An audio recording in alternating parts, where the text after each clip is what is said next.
Alors, salut la team CCA, j'espère que vous allez très bien.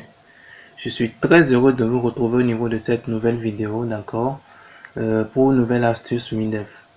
Et donc déjà, comme vous le savez, au niveau de la chaîne Challenge Code Academy, c'est une chaîne sur laquelle vous pouvez apprendre, pratiquer et surtout coder très facilement. Et donc au niveau de cette nouvelle astuce, je vais beaucoup plus parler avec vous des FAA. Et donc on va beaucoup plus permettre également à ceux qui n'ont pas encore une idée de ce que c'est qu'une FAA, d'accord. Au niveau de Windows, on va rapidement présenter ceci. Et on va beaucoup plus montrer correctement comment vous pourriez quand même désactiver une FAA ou les FAA au niveau de correctement d'une interface ou d'un champ ou tout ce que vous voulez. Et donc à la demande d'un client par exemple qui ne souhaiterait pas avoir ceci, comment vous pourriez faire ça. On a quand même eu certaines demandes par rapport à comment vous pourriez désactiver. Et donc, je vous fais actuellement cette vidéo d'astuce pour répondre à tous ceux qui m'ont demandé d'accord la procédure pour pouvoir faire ceci de façon très simple. Et donc, si vous avez envie de découvrir vraiment ce que c'est qu'une FAA, comment vous pourrez quand même les désactiver et tout, je vous invite donc à rester jusqu'à la fin de cette vidéo, d'accord, et vous serez en mesure de pouvoir, correctement, découvrir cette procédure. Alors, avant de rentrer déjà dans le vif du sujet, si c'est la première fois, d'accord, vous nous rejoignez sur cette chaîne.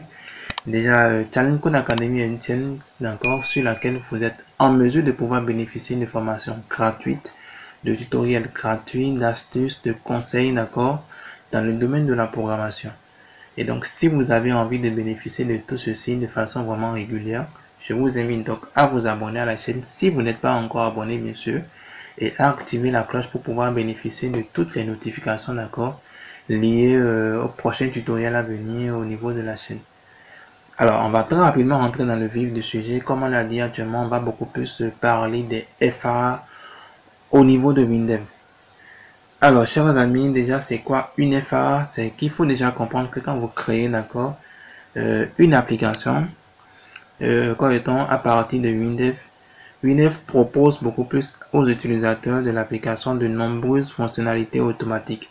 Et donc, FAA, ça veut dire fonctionnalité, d'accord, automatique des applications, d'accord. C'est ça qu'on appelle généralement FAA. Et donc, le Windows offre beaucoup plus aux utilisateurs de nombreuses fonctionnalités automatiques sur les fenêtres ou sur les différents champs de l'application. Et donc, ça peut varier, les fonctionnalités que Windows offre beaucoup plus à l'utilisateur, d'accord, peut varier d'un champ à un autre ou d'une interface également à une autre. Et ça permet beaucoup plus aux utilisateurs quand même de mieux apprécier quand même l'utilisation de l'application que vous leur avez mis à disposition, d'accord. Et de nombreuses fonctionnalités sont disponibles, d'accord, par un simple clic droit sur la fenêtre ou sur le champ de l'application.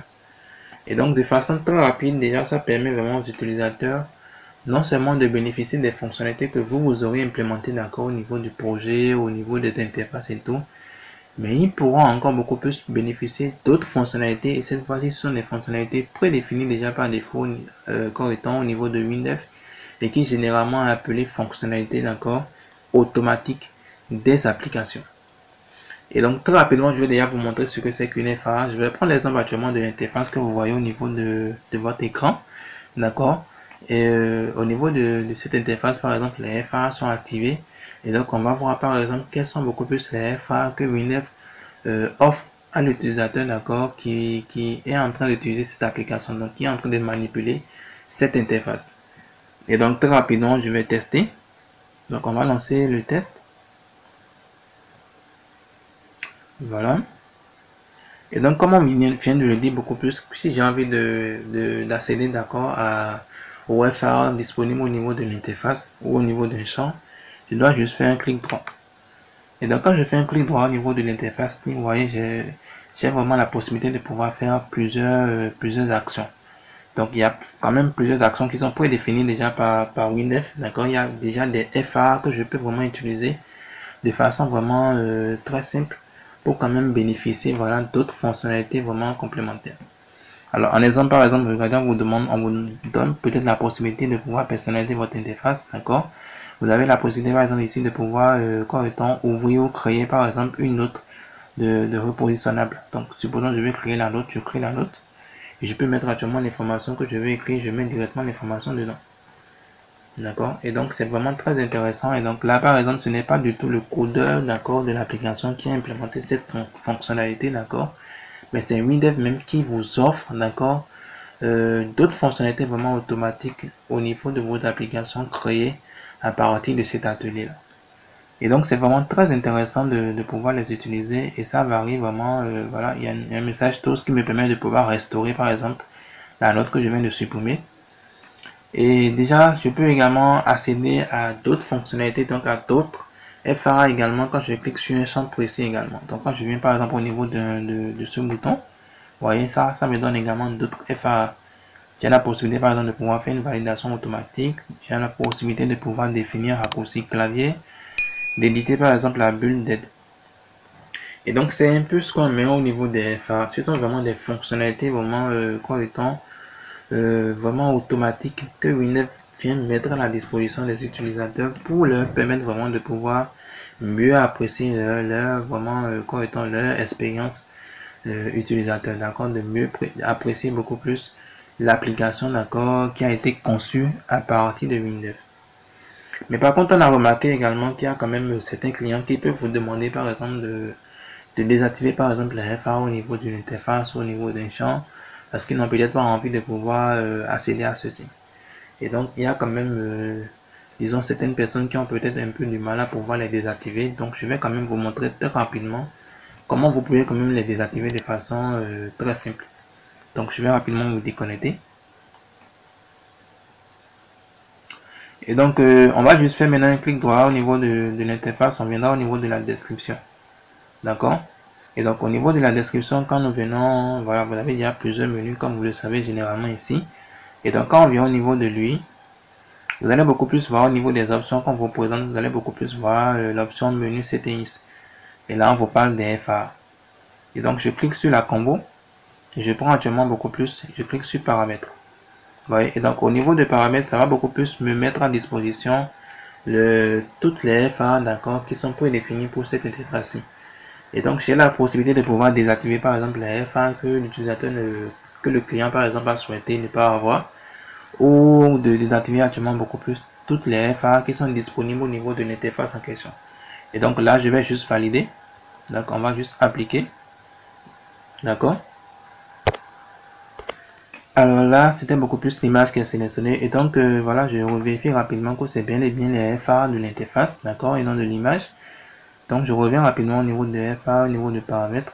Et oui, c'est bel et bien au niveau de l'interface que nous avons désactivé. Voilà. Donc, n'oubliez pas qu'on peut désactiver les FA pour chaque champ, en fait. Donc, chaque champ disponible, d'accord, au niveau de votre interface, au niveau de vos interfaces, vous êtes vraiment en mesure de pouvoir activer ou désactiver une FA, d'accord, prédéfinie déjà par défaut par Windows pour étant le champ ou l'interface en question. Et donc, on va rapidement retester maintenant notre interface. Donc, je vais juste enregistrer. On va faire le test. Voilà. Et donc, quand je fais maintenant un clic droit, comme vous remarquez, automatiquement, rien ne s'affiche. D'accord? Parce que je viens de désactiver actuellement les FA. Et donc, voici un peu, chers amis, comment vous pouvez désactiver de façon vraiment très simple une FA ou étant les FA, voilà, beaucoup plus, autant pour moi, défini, d'accord, au niveau d'un champ ou au niveau d'une interface. Et donc, voici un peu l'astuce que je voulais partager avec vous. Et donc, en conclusion, d'accord, on a beaucoup plus vu que vraiment les FA sont beaucoup plus d'accord, les fonctionnalités automatiques des applications et que ça vous permet beaucoup plus ça permet beaucoup plus aux utilisateurs, voilà, des applications créées à partir de Windows de bénéficier, voilà, de nombreuses fonctionnalités de façon automatique sur les fenêtres ou sur les différents champs de l'application. Et donc, ils ont quand même la possibilité de pouvoir bénéficier de plusieurs fonctionnalités qui seront vraiment disponibles en automatique juste à partir d'un clic droit sur l'interface, d'accord, ou sur étant le champ de l'application ou sur un champ de l'application. Alors, l'autre chose que je vais également préciser pour vous, c'est que quand vous créez une application beaucoup plus au niveau de Windows, d'accord, et que des FA sont disponibles au niveau de l'interface en question, chaque mois, il y a un taux spécifique qui sera affiché, d'accord, à l'utilisateur si, étant aucune FA n'a été utilisée pendant un mois. Et donc, dans un mois donné, il y a un taux spécifique qui est prédéfini qui va s'afficher à l'utilisateur pour quand même lui faire part de ceci. S'il savait que dans tout le mois, étant l'utilisateur n'a pas utilisé une seule FA, d'accord. Et l'autre chose, c'est qu'on a la possibilité de pouvoir désactiver par exemple ce taux spécifique. On peut forcer actuellement beaucoup plus la désactivation, ou on peut, la désactivation de moins, où on peut également forcer beaucoup plus l'affichage par exemple du TOS. Et donc vous pouvez faire ceci bien sûr par programmation. Voilà un peu les amis, voici un peu ce que je devais partager avec vous. J'espère que vous avez été en mesure de capter un peu ce que c'est qu'une FAR maintenant et que vous avez vu comment vous pouvez également désactiver d'accord une FAR ou les FAR au niveau d'un champ ou d'une interface correctement au niveau correctement de vos applications développées avec WinDev. Alors chers amis, ça a été un plaisir de partager cette vidéo avec vous. On va se dire à très bientôt sur une nouvelle astuce. Portez-vous très bien.